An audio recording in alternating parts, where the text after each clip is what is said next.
Welcome, everybody, to the Notorious OTB, brought to you by the Sports Gambling Podcast Network. And folks, as always, it's all good, baby. It was all a dream. We used to read Blood Horse Magazine. I got my cue. Yes, Cuban B. And I'm your host, Chase Sessoms, the Wolf of Oaklawn. I'd rather be trapped than lazy. Don't care what they say, I'ma do what pays me. It happens every year about this time. Weaklings act like they lost their mind. Alphas reclaim the neighborhood. Rob the sheep and all the wolves get good. Yes. Welcome to the show. Joining me as always, you might know him as the Michelangelo of the Crying Michael Jordan. He's your favorite capper's favorite capper. Ladies and gentlemen, Barry the Sniper Spears. Hey, what is this? What is this shit here? Hold up. Hey, who been putting out their clothes on my floor? Who has been putting out their clothes on my floor?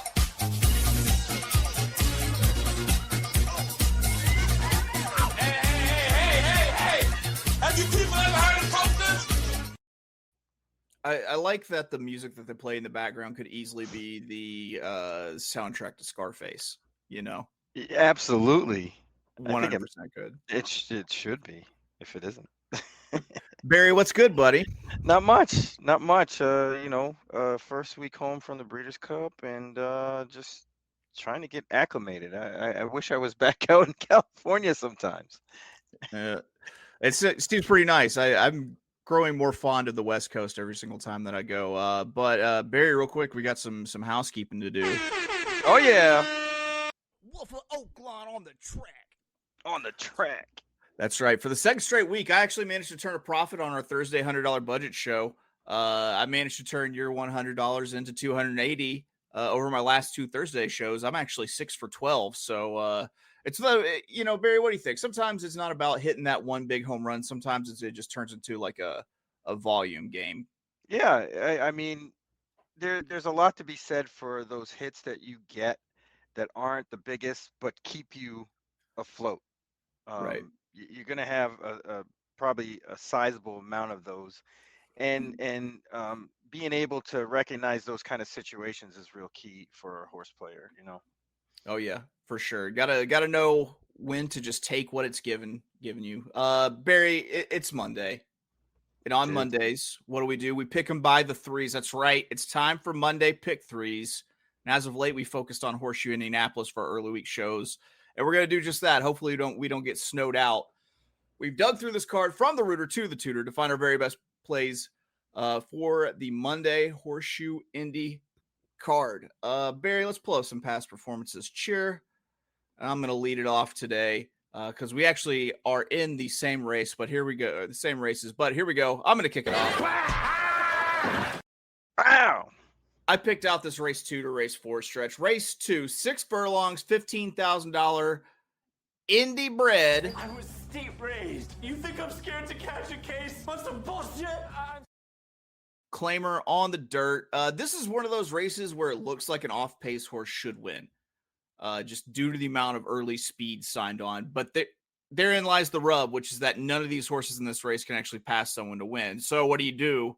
In this case, I think you take the two horses that you think could run them off their feet, toss the chalk that wants to do the exact same thing. So my top pick is going to be this number 2, Prayer's Beauty at 9-2. Top pick by virtue of price here in Jockey Trust. Like I always say, bet Mitch, get rich. She's won against Tougher here in a $41,000 state bred allowance race.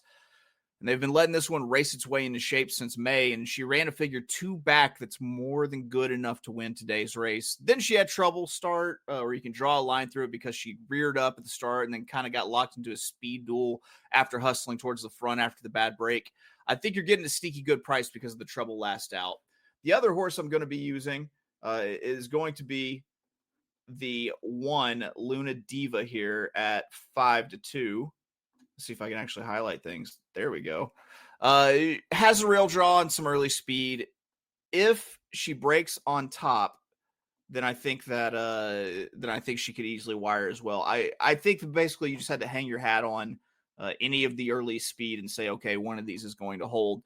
I roll it into race 3, 6 furlongs, $43,000 maiden special weight.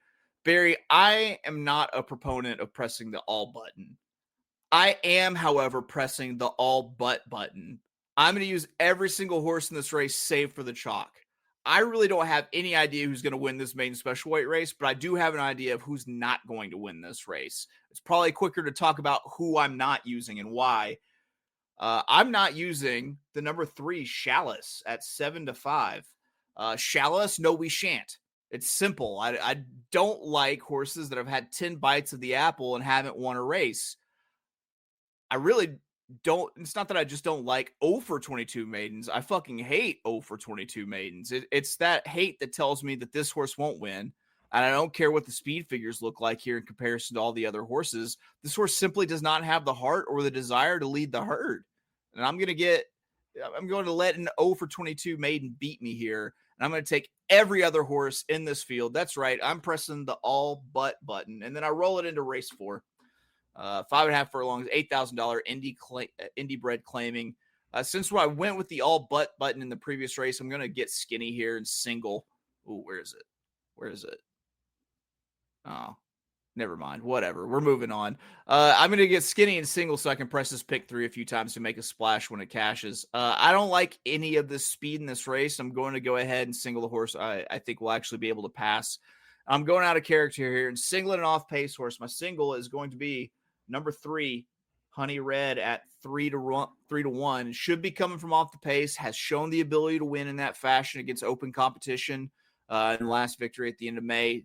Tossed the last 2 outings where Honey Red encountered a slow pace and didn't have the setup. And you see a horse is rounded into decent form since the last recorded workout on the 6th of August. So that wraps up my pick 3 with the 3 in race 4. Barry, real quick before we get to your pick 3, got to remind you, we got to deal with our friends at First Bet. Get a $250 sign-up bonus. Unlock $25 bonus for every $100 you bet over 60 days, up to a max bonus of $250 with promo code SGPN. So check it out. First Bet, 1ST Bet, promo code SGPN.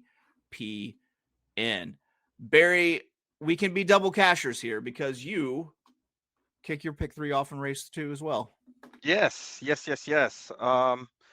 Race 2, I had a slightly different kind of angle here than you did. I actually think the 2 might actually be favored in this race, despite the 9-2 moniker.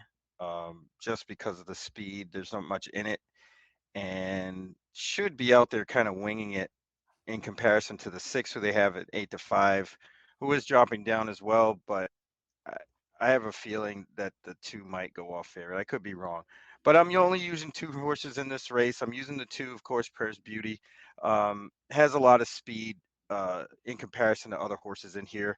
Luna Diva is like the only one that could actually get in front of this horse. And back, I think it was September 10th, this horse just kind of got in front of Luna Diva and ran away with it. Luna Diva didn't even finish on the board. They finished 4th that day. So I don't think that's going to change very much. And I'm also going to use the 6 Foxy Justice on the outside, dropping in from a mild turf race, which didn't really fit this horse's resume at all. I think they did it just to get another race in the horse before this one.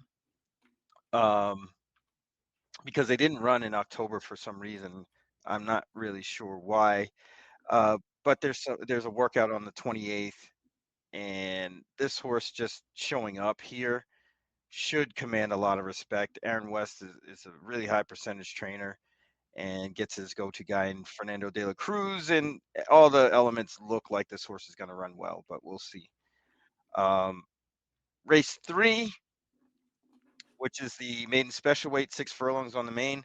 I'm going with a single in this race. I'm going to use the 4 Calling on Heaven. Another that looks well meant in this spot for Mike Maker, for owner Jordan Wyckoff. This horse was wide both trips on the track, one at Churchill, one at Keeneland. And actually the Churchill race was pretty good, and that was last year in October. Fast forward to October this year, almost a year later, This horse was stuck out wide in an event they probably were a lot overmatched in. Drops in here, gets blinkers on, makes a lot of sense. So we're going to use the 4. And in the 4th race, which is a state bred claimer, $8,000 for fillies, going 5.5 on the main. I'm going to throw one downfield here a little bit. So we're going to use 3 horses in this race. The 1, the Kitten, where there are versions of this race where that horse gets away from him and gets a easy lead, and that might be the move for that horse if that horse is going to win. We're going to use the 3, Honey Red, who has some back class here, drops into 8,000, probably where they fit, and should be tough. 3-1 morning line. And then we're going to use the 6, Castle Magic, who's coming off a layoff to win in September. Has some good workouts going into this one. Should be pretty much on the pace if, kind of stalking it. Gets a nice outside run, and I think they'll be tough in this spot. So we're going to use the 1, 3, and 6 to close it out, and then you want to stand in line because we're cashing this one. There we go. No regular Whitey pay me. That's it. Stand in line until Whitey pays up.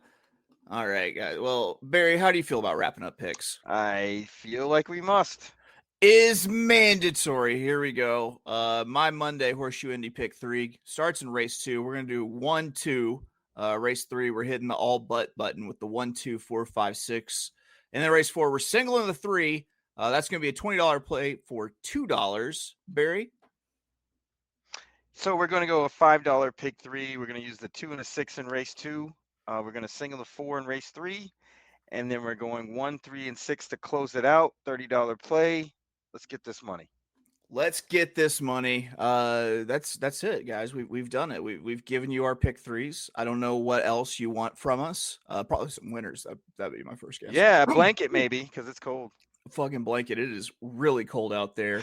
All right. Well, that's going to do it for us here at the Notorious OTB, brought to you by Sports Gambling Podcast Network. Let me find a clip to ride out on. We will catch you next time. And I'll have enough money to hit the club and get some fresh clothes.